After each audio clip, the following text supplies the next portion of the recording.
ನಮಸ್ಕಾರ ಫ್ರೆಂಡ್ಸ್, ಇವತ್ತು ಬೆಳಗ್ಗೆ ನಮ್ಮದು ಮರೀನ್ ಟ್ಯಾಂಕ್ ಲೀಕ್ ಆಯಿತು. ಲೀಕ್ ಆಗಿಬಿಟ್ಟು ಎಲ್ಲ ಮನೆ ಫುಲ್ ಉಪ್ಪು ನೀರಾಗಿಬಿಟ್ಟಿದೆ. ಸೊ ಸದ್ಯಕ್ಕೆ ಇವಾಗ ಟೆಂಪ್ರರಿಯಾಗಿ ಫಿಶಸ್ನೆಲ್ಲ ಶಿಫ್ಟ್ ಮಾಡಿದ್ದೀನಿ. ಒಂದು ಪಂಪಲ್ಲಿ ಹಾಕ್ಬಿಟ್ಟು ಇನ್ನೊಂದು ಟ್ಯಾಂಕಲ್ಲಿ ಇಟ್ಟಿದ್ದೀನಿ.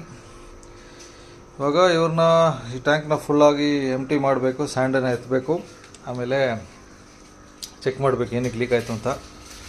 ಸೊ ಇದೆಲ್ಲ ನಮ್ಮ ಹಾಬಿನಲ್ಲಿ ನಡೆಯೋ ವಿಷಯ. ಚೆನ್ನಾಗಿ ಎಸ್ಟಾಬ್ಲಿಷ್ ಆಗಿರೋ ಎಕ್ವೇರಿಯಮ್. ಆ್ಯಕ್ಚುಲಿ ಏನಾಯಿತು ಗೊತ್ತಿಲ್ಲ, ಬಟ್ ಆಗಿದೆ. ಸೊ ಫುಲ್ಲಾಗಿ ಎತ್ಬಿಟ್ಟು ಕ್ಲೀನ್ ಮಾಡಿ ಚೆಕ್ ಮಾಡಬೇಕು, ಆಮೇಲೆ ತಿರ್ಗಾ ಸ್ಟಾರ್ಟ್ ಮಾಡಬೇಕೆಲ್ಲ. ಸೊ ಇದೆಲ್ಲ ಒಂದೊಂದು ಹಾಬಿ ಡಿಸಾಸ್ಟರ್ಸ್ ಆಗ್ಬೋದು. ನಾನು ಇದ್ದಾಗ ಆಯಿತು, ಅದು ಒಳ್ಳೆಯ ವಿಷಯ. ನಾವು ಇಲ್ಲದೆ ಇರೋ ಟೈಮಲ್ಲಿ ಆಗಿದ್ದರೆ ತುಂಬ ಪ್ರಾಬ್ಲಮ್ ಆಗ್ತಾಯಿತ್ತು. ಎನಿವೆ, ಶೇರ್ ಮಾಡೋಣ ಅಂತಿತ್ತು, ಅದಕ್ಕೆ ಶೇರ್ ಮಾಡಿದೆ. ತಿರ್ಗಾ ಬರ್ತೀವಿ.